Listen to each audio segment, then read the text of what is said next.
Bonjour à tous, bienvenue dans cette vidéo consacrée à la guerre en Ukraine. Aujourd'hui, nous allons analyser les dernières actualités sur ces deux fronts.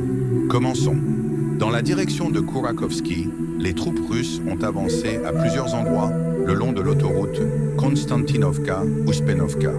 Premièrement, les forces armées russes ont occupé une ferme d'élevage au nord de Konstantinovka, renforçant ainsi les flancs du principal groupe d'attaque venant du nord.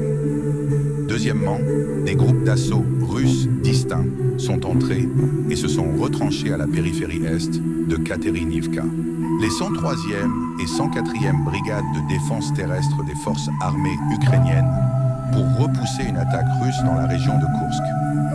L'infanterie ukrainienne a profité de l'occasion pour faire appel à des drones FPV pour soutenir sa contre-attaque, ce qui a entraîné le retrait d'un détachement de soldats des forces armées russes, puis de l'équipage d'un véhicule de combat d'infanterie qui s'est porté à son secours. Sans l'utilisation massive de drones, les combattants ukrainiens dans cette situation seraient nettement inférieurs en capacité aux troupes russes. Dans la direction de Kurakovsky, des unités russes sont entrées et ont pris pied dans la colonie Ostrovskoye et a ainsi coupé l'une des routes d'approvisionnement dans la région de la rivière Volchia. Il s'agit de ravitailler un vaste groupe de forces armées ukrainiennes à Gorniak, Kurakovka et dans les zones adjacentes de la région de la Volchia. Il ne reste désormais au groupe ukrainien qu'une seule route d'approvisionnement normale qui passe par Ilinka. C'est pourquoi les forces armées de la RF tentent de le couper. Pour ce faire, elles tentent de franchir le ravin sur la ligne Novoselidovka-Izmailovka et d'occuper la colline au sud de ces villages. Hier, des combats ont eu lieu toute la journée dans la région du village d'Izmailovka.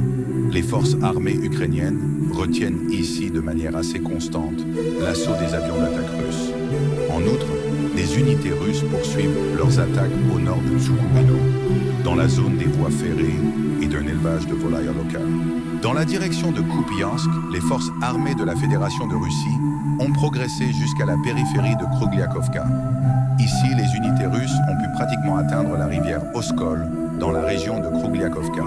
Il reste environ 2 km jusqu'à la rivière.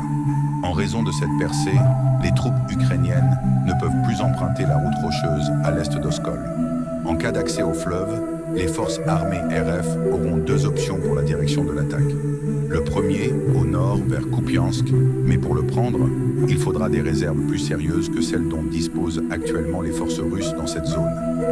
Deuxièmement, déplacez-vous vers le sud en direction de Borovaya. Ici, la garnison est nettement inférieure à Kupiansky.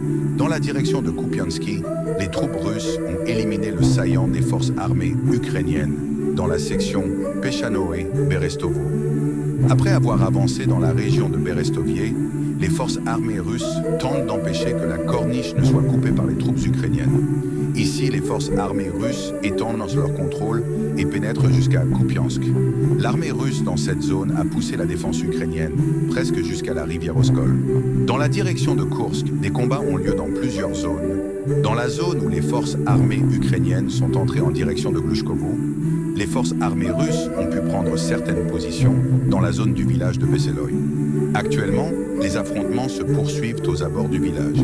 Des affrontements ont lieu dans la région de Novoselovka, prise par l'armée russe, à quelques kilomètres au nord de Malaya Lognia. De plus, des unités russes avancent dans la région de Plekovo, essayant de la couvrir et de couper l'approvisionnement des troupes ukrainiennes.